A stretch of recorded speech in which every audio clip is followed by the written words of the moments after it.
Hello, you wonderful people. It's British English teacher Roy here. In this lesson, we're going to talk about one of the most famous cities in the world, London. Welcome to the English Right Now podcast. And in this episode, we're going to explore what life in London is really like. And we'll teach you at least 10 useful words and related expressions. I say at least because it's a real conversation with my dear friend Rob, and anything can happen. Hello. Watcha, mate. So I'm trying to do God, kind of London accent. You went a bit more Australian there, I'm not going to lie. Yeah. G'day, mate. So, how are you this fine, wonderful day we're going to talk about London? Yeah, very good, very good. Looking forward to walking the streets of London, which are paved with gold, aren't they? No.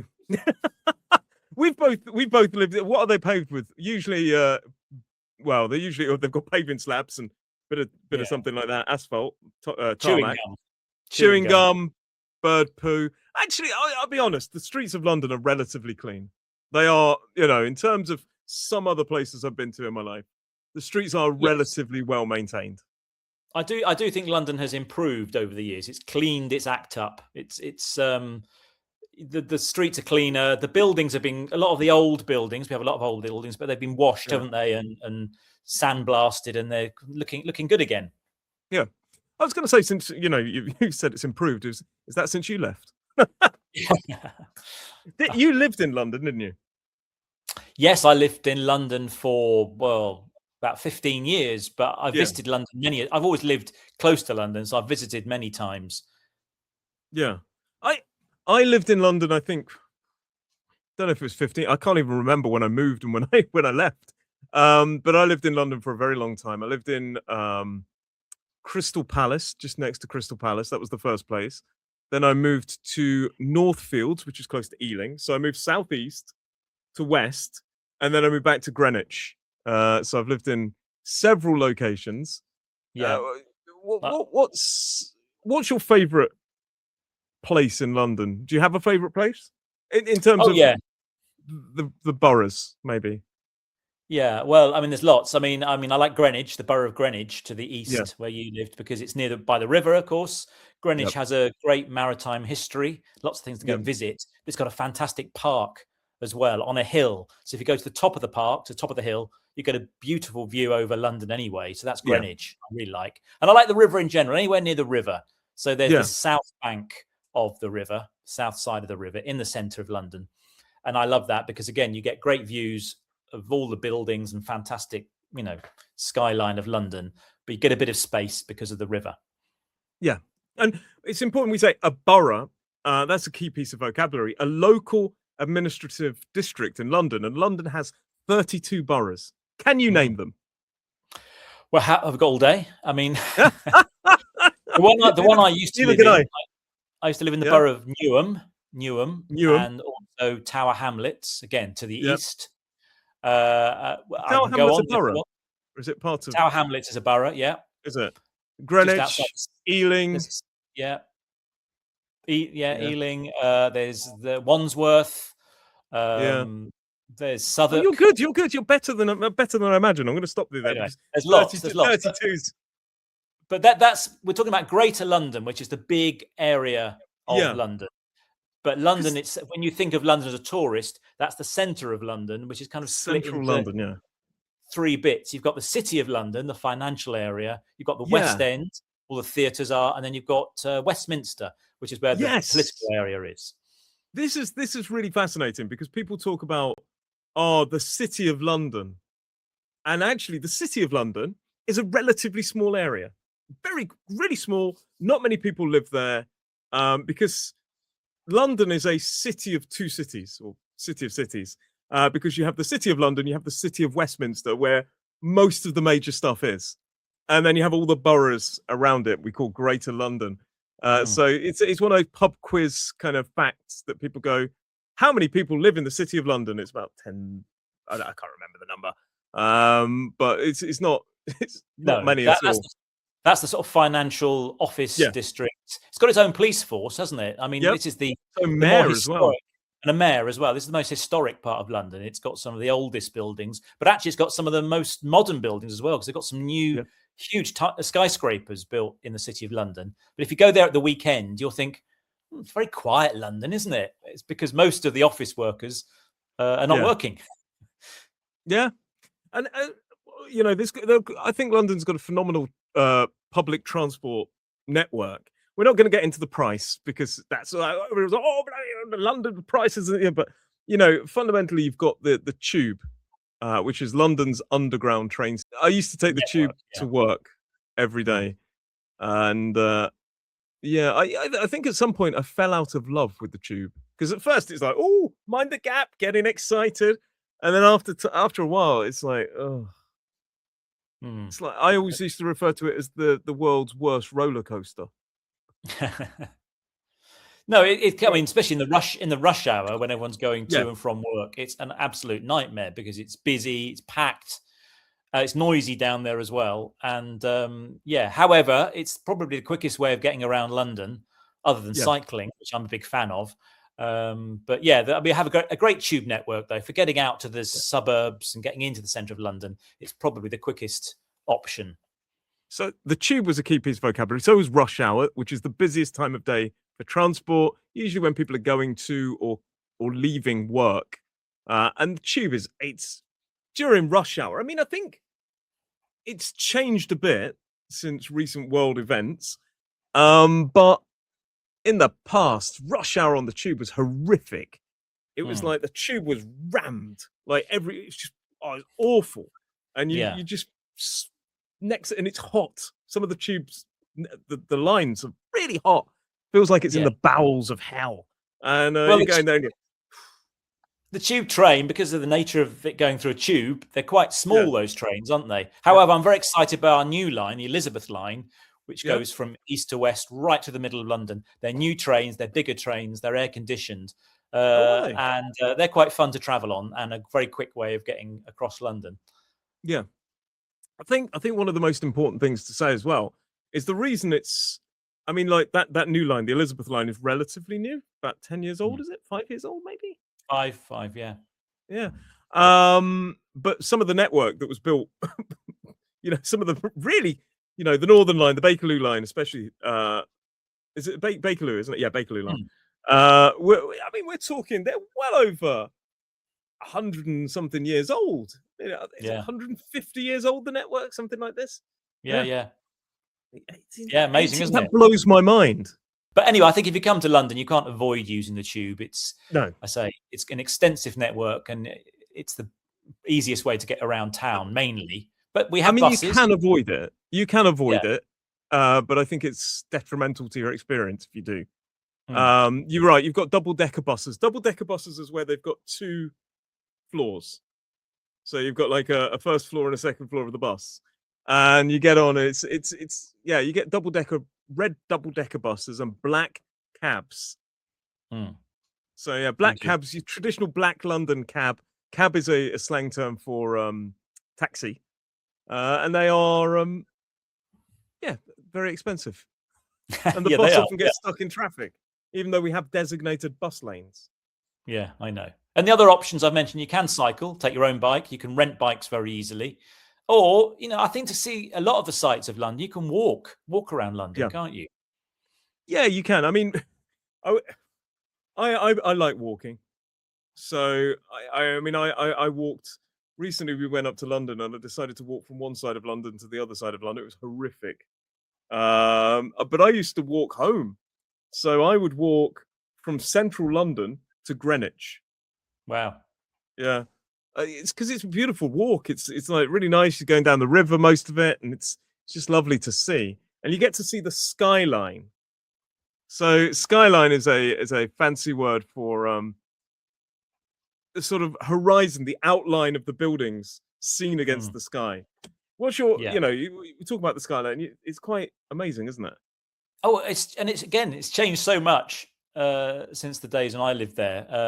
There were about 1 or 2 towers in London, and we used to have Canary Wharf out to the east of London, was like the tallest tower. But now if you go, I went to the city recently, and there are so many huge skyscrapers, which incidentally you can go to the top of for free, because the condition of building these towers is you have to allow public access to the top floor. Incredible, isn't it? In some of them, but you can't. It's not Not the free Shard. in the Shard is not free. No, but No. don't waste your money on the Shard because you can go to somewhere almost as tall for free in the city. But yeah, money saving tips with Rob. Yeah. But anyway, there are all these huge towers that are developed different shapes as well. Architecturally, they're impressive. So it's quite an impressive skyline, London. And then you've got your old buildings like St. Paul's Cathedral, which I love. The big domed top St. Paul's Cathedral stands out. Beautiful. It's important to say you're not a financial advisor, but you do have a bit of life experience. So yeah, you're right, and I think you can see St. Paul's Cathedral from Richmond Park. I think. Wow. Okay. I believe so. Yeah. I think I've seen it. I don't know. But the Shard is a bit extreme. I think a lot of people head to the Shard because they've heard of it, and it's big. Whereas you've got all these kind of other buildings like the walkie-talkie building, and I don't know about that, but some other buildings you can go up for free. But the Shard, I always think, is a little bit too big, in my opinion, because it's kind of like the sky. I don't know. I remember the Shard being built and just thinking that is monstrous. So because you've got all these kind of little few skyscrapers here, and suddenly you've got this huge building. It certainly stands out. I mean, it's Europe's tallest tower, I believe, and I think where they've built it on the south side of the river, there aren't many other skyscrapers around, so it really stands out. It's not kind of compact with all the other development. That's a little bit further away, so it does stand out. But it's a beautiful building in a way. It's point at the top, and but it's very expensive. Do you know how tall it is? Do you know how tall it is? No, go on. I think I do. And this is only because we've talked about pubs recently in a podcast, and I did a pub quiz, and we came joint top, and we had a tiebreaker question. And the question was, how tall is the Shard? And in my head, I thought 323 meters. 323. And I went back to my team, and they went, that's way too big. That's too big. That's massive. And I was like, oh. And they convinced me it was like 120 meters. And it was 310 meters. And I thought, I'd have won. But anyway, so apparently it's 310 meters according to the person who marked the quiz. But anyway, so okay, all right. I'm impressed. But I'm going to Google it afterwards and find out it's like 25 meters. I don't know. But it's apparently massive, though, isn't it? We could certainly do a whole pub quiz on London facts. There's so much to see in London, isn't there? And the great thing is, I think that it's quite a safe city for wandering around as well. Yeah, unless you go to certain places, you've got to be very careful. I think some of the certain boroughs are more dangerous than others. But in general terms, I mean, you should always be, I think, in any city, though. But I mean, people don't tend to go to the boroughs. Yeah. No.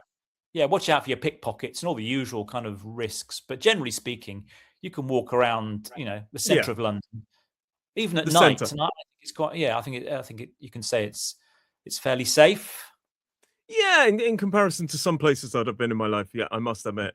But again, But then again, most people wouldn't go to some of the boroughs unless they had to. No, only the kind of the sort of touristy places. There's places like Greenwich, which is worth a visit. There's Camden Market in the north. People like to go to Camden Market for a bit of shopping, don't they? And all the other kind of marketplaces. There's Portobello, Notting Hill Market, is it? Portobello Road Market, I think. Portobello Road, and there's a lot of antique shops in Notting Hill, if I remember right. Yeah. So there are certain places. A lot of landmarks. A landmark is a famous or historically important place or building. So, there's a lot of landmarks. One of them is not Big Ben. Big Ben, everybody calls it Big Ben. It is not Big Ben. It's called the Elizabeth Tower. Big Ben is the name of the bell inside, and everybody sort of it's a misnomer. And but I mean, everybody calls it Big Ben anyway, to the point where it's behind me somewhere. That's Tower Bridge. Yeah, I can see it. Yeah. Somewhere over my shoulder there, I think. I think Big Ben's more of a fun name, isn't it, than Elizabeth Tower, isn't it? Yeah, I think so. Before Queen Elizabeth, it was called the Clock Tower, which was very unimaginative, wasn't it? What should we call this tower where there is a clock? Clock Tower? Perfect. But so there's a few. There's as you say, Big Ben. We'll call it Big Ben. the London Eye, which is the big wheel that goes round. yeah, Yeah. Houses of Parliament, of course, which Yeah, where Big Ben is, and Buckingham Palace, and then there's that's some just up smaller the ones. road. Yeah, That's just up the road, isn't it? Buckingham Palace. Yeah. a lot of them are all in a kind of close vicinity. Hmm. And I quite like that because you can walk from, as you say, Buckingham Palace to Trafalgar Square to Parliament, the Houses of Parliament. And you basically see most of it. St. Paul's is a bit further away in the east. Yeah. And there are also quite a lot of, I'd even say like things like Harrods and is a landmark 'cause it's famous. It's a massively famous place. And we also need to talk about the green spaces. There are a lot of green spaces, parks, and natural areas inside the city. Yeah, that's another great thing about London. You don't feel kind of hemmed in, squeezed in, because there's lots of green spaces. Sometimes there's just little green squares you come across in between buildings, but then there are the bigger parks, as you mentioned. Hyde Park. Yeah, Regent's, Hyde, St. James's Park, Greenwich Park, as you mentioned. Yeah. Richmond. Yeah. So and lots of really big parks.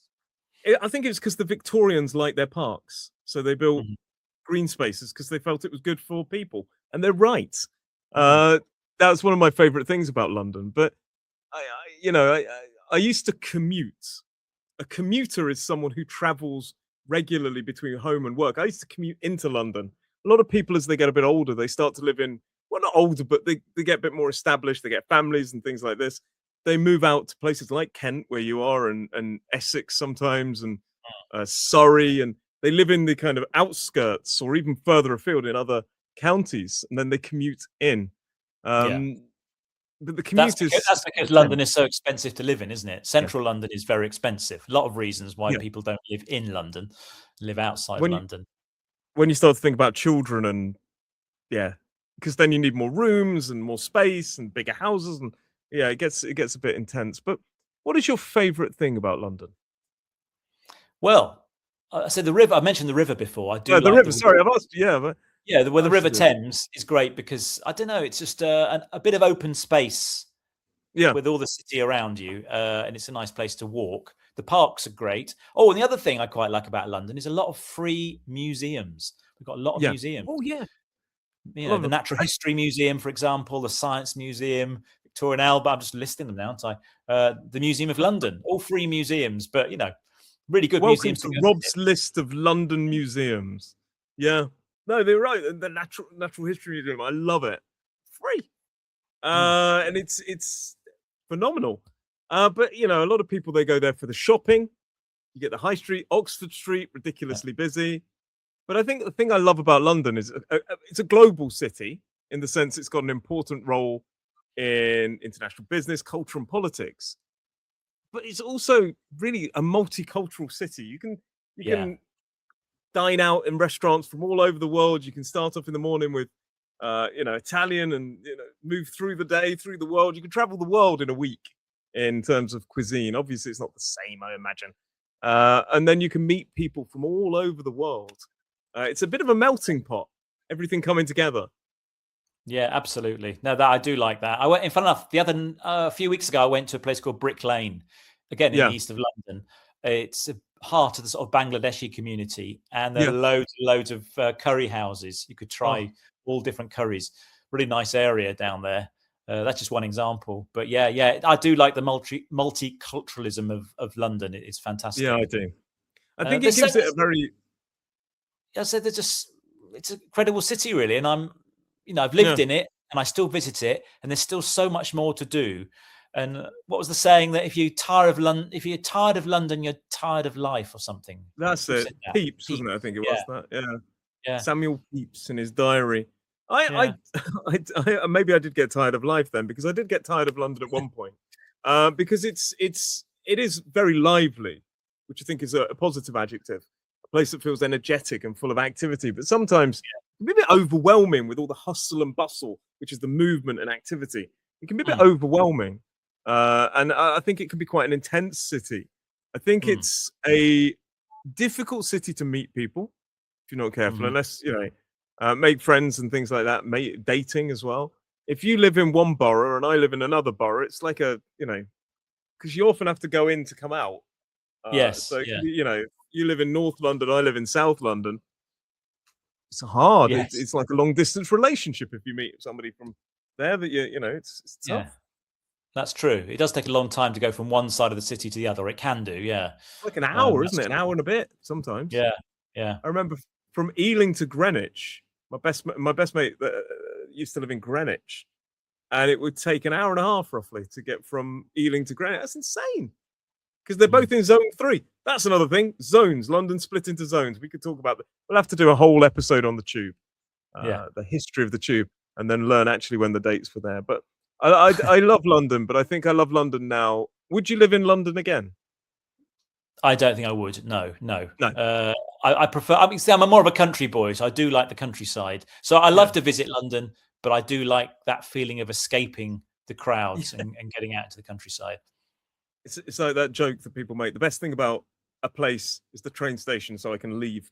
But no, it's not. It's not that. I love visiting London. I love seeing the landmarks. I love visiting the museums. But I like to go home. I like to go back to the Isle of Wight, to the relative peace and tranquility of an island. And I think it's because as you get older and you get family and stuff like this, you start to value different things like space. And London was perfect in my 20s. I think it was a great city, early 30s as well. But after that, no, I couldn't do it now. It's tiring. But yeah. So on that note, enough of our tiring conversation of London, but I highly recommend it for a visit. But there are other places in the UK as well. That's another thing we need to really hammer home. Lots of places across the UK. We're going to talk more about places around the UK, going specific. Where will be our next stop? No one knows. Not even us yet. We'll talk about it after this podcast. But if you want to support this podcast, please do feel free to buy a cup of tea for us.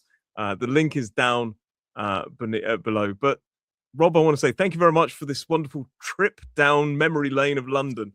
And it's been a pleasure. There's so much more we could have talked about in London, but we'll do another one. Thank you very much for joining me today, and thank you very much everybody to listening to this podcast. We'll see you in the next one. Bye. See ya.